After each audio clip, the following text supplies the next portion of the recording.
312-6million. Injury law made personal. That's Ankin Law.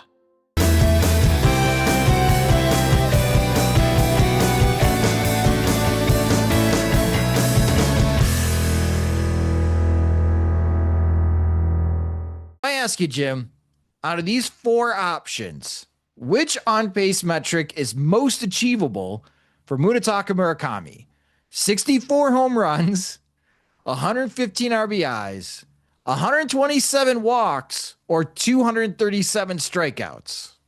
I'm going to be a wet blanket and start with 237 strikeouts just because we've seen that before. We've seen that before from moderately productive hitters. Like Mark Reynolds holds the record for 223.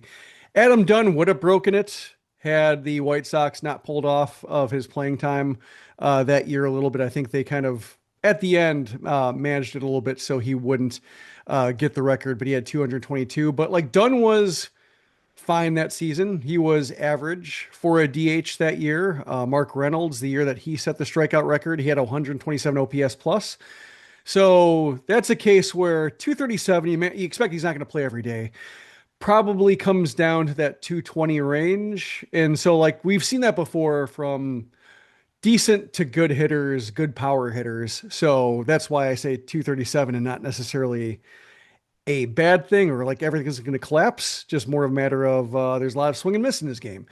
I would say like incorporating the other elements, 127 walks seems like a lot, but he doesn't swing it much out of the zone. Like his plate discipline is very impressive. And I think as long as he has that kind of home run power and like the 113, 114 mile per hour home run power that just makes everybody in the ballpark say like, oh, this is real and scary. Like he will get treated with a certain amount of respect that allows him to draw the walks if he just swings at nothing. And again, that's a kind of player type we've seen before, whether it's Dunn, whether it's Joey Gallo.